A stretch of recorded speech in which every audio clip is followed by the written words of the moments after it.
Hi hello dears, welcome back to Ajees online tuition. അപ്പോൾ ഇന്ന് നമ്മൾ നോക്കുന്ന SSLC സോഷ്യൽ ഹിസ്റ്ററിയിലെ ചാപ്റ്റർ 1 ഹ്യൂമാനിറ്റീസ് എന്ന ചാപ്റ്ററിൽ ഏറ്റവും ഇമ്പോർട്ടൻ്റ് ആയിട്ടുള്ള 1 വേർഡ് ക്വസ്റ്റ്യൻസ് ആണ് നമ്മൾ നോക്കുന്നത്. അപ്പോൾ നമുക്ക് കറക്റ്റ് 11 ടോപ്പിക്സ് ആണ് നമുക്ക് ഈ ഒരു ചാപ്റ്ററിലുള്ളത്. അപ്പോൾ 11 ടോപ്പിക്കിൽ നിന്ന് തരാൻ ചാൻസ് ഉള്ള 11 1 വേർഡ് ക്വസ്റ്റ്യൻ ആൻസേഴ്സ് നമ്മളിൽ ഉൾപ്പെടുത്തിയിട്ടുണ്ട് കേട്ടോ. അപ്പോൾ നമുക്ക് നേരെ ക്വസ്റ്റിലേക്ക് പോകാം. ആദ്യത്തെ ക്വസ്റ്റ്യൻ എന്താണ്?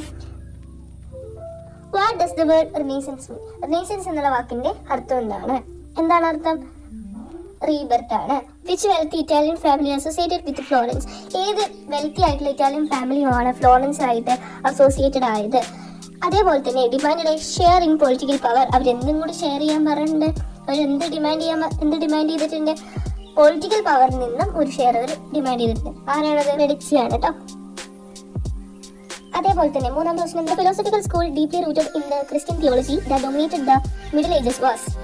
അപ്പോൾ ഈ ഒരു ഫിലോസഫിക്കൽ ആയിട്ടുള്ള സ്കൂള് അവർ മെയിനായിട്ടും നല്ലപോലെ ഡീപ്പായിട്ട് അവർ കൂടുതലായിട്ട് ഇമ്പോർട്ടൻസ് കൊടുത്തത് ഏത് തിയോളജിക്കാണ്? ക്രിസ്ത്യൻ തിയോളജിക്കലാണ്. അപ്പോൾ അതിന് എന്താണ് നമ്മൾ പറയുക? ആൻസർ സ്കോളാസിസം ആണ്. സ്കോളാസിസം. നാലാമത്തെ ക്വസ്റ്റ്യൻ ഇതാണ്. Which city is mentioned as the centre of the renaissance in Italy? ഇറ്റലിയിലെ സെന്റർ എന്ന് അറിയപ്പെടുന്ന സിറ്റി ഏതാണടാ? ഫ്ലോറൻസ് അല്ലേ? Donatello's iconic bronze sculpture David showcases. അപ്പോൾ ഡൊണാറ്റിലോന്റെ ഐക്കോണിക് ആയിട്ടുള്ള ആ ഒരു ബ്രോൺസ് സ്കൾപ്ചർ ഏതാണ്? ഡാവിഡ്. എന്താണ് അവിടെ നമുക്ക് പറഞ്ഞു തരുന്നത്? A youthful figure standing with weight shifted എന്നുണ്ട്. Weight shifted. അപ്പോൾ ഏതാണ് കറക്റ്റ് ആൻസർ? സി ആണ് കേട്ടോ. അടുത്ത sculpture with setting a new style in the Renaissance architecture different from Gothic style. Gothic style വെച്ച് നോക്കാൻ നേരത്ത് ഡിഫറെന്റ് ആയിട്ടുള്ള ഒരു സ്റ്റൈല് റിനൈസൻസ് ആർക്കിടെക്ചറിൽ ആരാണ് കൊണ്ടുവന്നത്? ആരാണടാ? ഫിലിപ്പോ ബ്രൂണിന്റെ സ്കെയിൽ കൊണ്ടുവന്നത്. അപ്പോൾ അതാണ് അതിന്റെ ആൻസർ കേട്ടോ. Cassandra Fedele was notable female humanist known for advocating. Cassandra Fedele എന്ന് പറഞ്ഞാൽ നോട്ടബിൾ ആയിട്ടുള്ള ഫീമെയിൽ ഹ്യൂമാനിസ്റ്റ് ആണ് നമുക്കറിയാം. കസാൻഡ്ര ഫെഡ്ലെ എന്തിനാണ് കൂടുതൽ ഇമ്പോർട്ടൻസ് കൊടുത്തത്? എന്തിനാണ്? എഡ്യൂക്കേഷൻ ഫോർ വുമൻസിന്റെ ഹയർ എഡ്യൂക്കേഷന് വേണ്ടി. അടുത്ത question. Classification of the world history into ancient, medieval and modern periods emerged during the. അപ്പോൾ ഈ ഒരു ക്ലാസിഫിക്കേഷൻ നമ്മുടെ വേൾഡ് ഹിസ്റ്ററിയെ നമ്മൾ ക്ലാസിഫൈ ചെയ്യുന്നുണ്ട് അല്ലേ? ആൻഷ്യന്റ്, medieval, modern ആയിട്ട് നമ്മൾ ക്ലാസിഫൈ ചെയ്യുന്നുണ്ട്. അപ്പോൾ ഈ ഒരു എപ്പോഴായിരുന്നു? ഡ്യൂറിങ് ദ ഏത് പീരീഡിലായിരുന്നു? റിനൈസൻസ് പീരീഡിലായിരുന്നു ഈ ഒരു ക്ലാസിഫിക്കേഷൻ ഒക്കെ ഉണ്ടായിരുന്നത്. The belief that the earth was the centre of the universe. അവരെന്ത് വിശ്വസിച്ചു? എർത്ത് യൂണിവേഴ്സിന്റെ സെന്റർ ആണെന്ന് വിശ്വസിച്ചു. Until the 16th century is known as. 14ാം സെഞ്ചുറി വരെ ഈ എർത്ത് സെന്റർ ആണെന്ന് പറഞ്ഞ് വിശ്വസിച്ചിരുന്ന ആ ഒരു കാര്യത്തിലാണ് നമ്മളിവിടെ എന്ത് മോഡൽ എന്ന് പറയാ?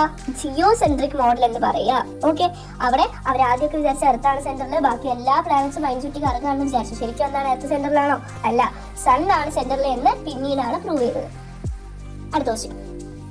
A major contentious issue that triggered Martin Luther protest was the. അപ്പോൾ ഇവിടെ എന്താണ് പറയുന്നത്? മാർട്ടിൻ ലൂതറിനെ കുറച്ച് ട്രിഗർ ചെയ്ത ആ ഒരു കാര്യം, ആ ഒരു ഇഷ്യൂ എന്തായിരുന്നു?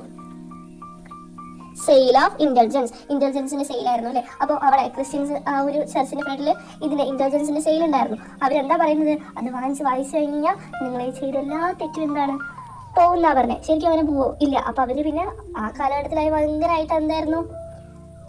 എല്ലാവരും അത് വാങ്ങിക്കാനും അവർക്ക് ഭയങ്കര പണം സമ്പാദിക്കാനും സാധിച്ചു. പിന്നീട് ഇത് വേണ്ടെന്ന് അവർക്ക് മനസ്സിലാവുകയും അതിനെന്ത് ചെയ്തു? ബാൻ ചെയ്യുകയും ചെയ്തു. ഓക്കെ, അടുത്ത ക്വസ്റ്റ്യൻ, ലാസ്റ്റ് ക്വസ്റ്റ്യൻ കേട്ടോ. Which practice was banned by the Catholic Church as a result of Council of Trent? Council of Trentന്റെ ഭാഗമായി അതിന്റെ റിസൾട്ടായി കത്തോലിക് ചർച്ചിലെ ഏത് പ്രാക്ടീസ് ആണ് ബാൻ ചെയ്തത്? ഏതാണ്? Sale of intelligence. അപ്പോൾ ഇവിടെ എന്ത് ഇന്റലിജൻസിന്റെ സെയിൽ തന്നെയായിരുന്നു. ഓക്കെ, അപ്പോൾ ഇന്നത്തെ ക്വസ്റ്റ്യൻ ഇത്രയേ ഉള്ളൂ. Do follow for more.